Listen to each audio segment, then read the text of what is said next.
Welcome back to Grow Joyfully, Home and Garden. I'm out here with the golden plum tree going after my third load of plums. This is a grafted tree, and on this side it has elephant heart plums. And they're not quite ready yet, thank heaven, so I can try to finish the golden plums. We still have all of these and all of these over here and here. So I'm getting a lot done, getting a lot canned and put away. I washed these plums, put them on the stove with a cup of water in a nice big pot, simmer them down, then I strain the juice out, and I can use it for jelly, or we can just use it for drinking. You just have to add sugar and water. So, very busy today. I have a ton of things that I need to can and put away. So that's going to be my focus. After I pick some plums and some peaches.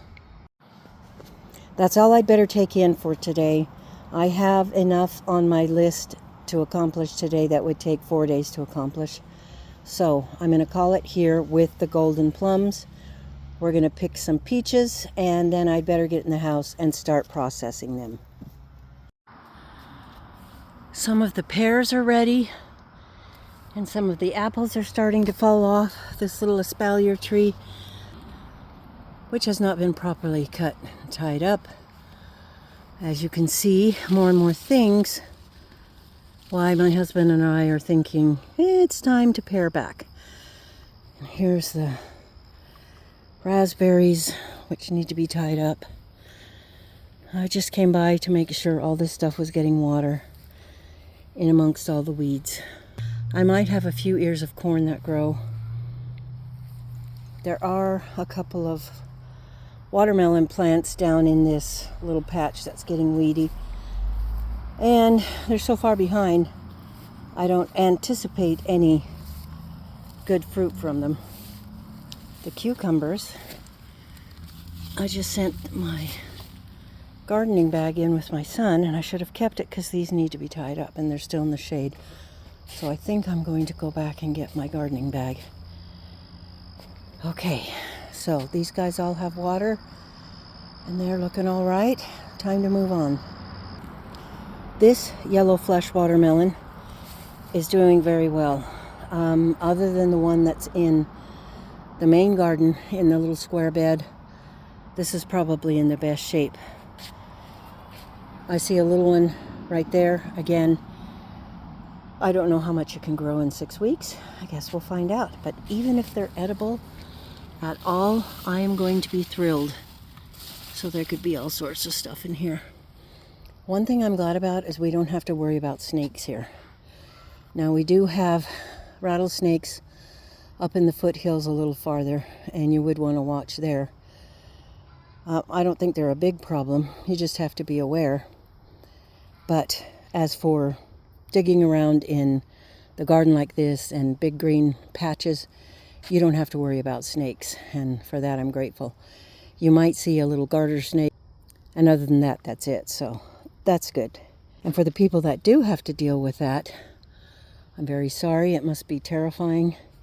Please be careful out there. I hope to spend a good deal of the winter planning a smarter garden and doing better with how and where I plant. So we'll see how that goes. I checked down in the roots of the tomatoes here and made sure that they had plenty of water, so they're doing okay too. It's just a matter of waiting for these beautiful, huge tomatoes to get ripe. There's that beautiful Anna Russian again. It's just amazing. It's huge! Since it's about 11 o'clock or so, I am not going to tackle tying these up because they're all in the sun. I am going to get in the house and start processing pickles, peaches, golden plums. I was going to make some peach salsa today, so we'll see how much energy I have and how far I get. There's that burden of abundance. Wonderful, yet a little bit difficult. The indigo apple this year is just so pretty. It's really setting nice fruit. It's not a very big tomato, but it's a beautiful one. And here's one. I think I better get it from the other side. So here's one right here that is ripe. You see the pretty pink, red, purpley color? I'm going to take this one in. I was so tired last night from being at the fair until about 9:30 that I couldn't hardly even relax to go to sleep. And I was thinking that most of my big, huge, beautiful slicers this year are not even really producing. And if they're producing, they're not that big. I'm talking about Gold Medal, Kellogg's Breakfast, Pineapple, Dr. Wycheese, Tiffin Mennonite, Granny Cantrell's, all these. Abe Lincoln. They're not really making an appearance, definitely not yet. And they're usually the ones that shine the brightest, so a little bit worried about that. Hopefully, with 6 more weeks to go before frost, hopefully they'll come on and they'll be just fine. I've got to come out here and tie these up tomorrow.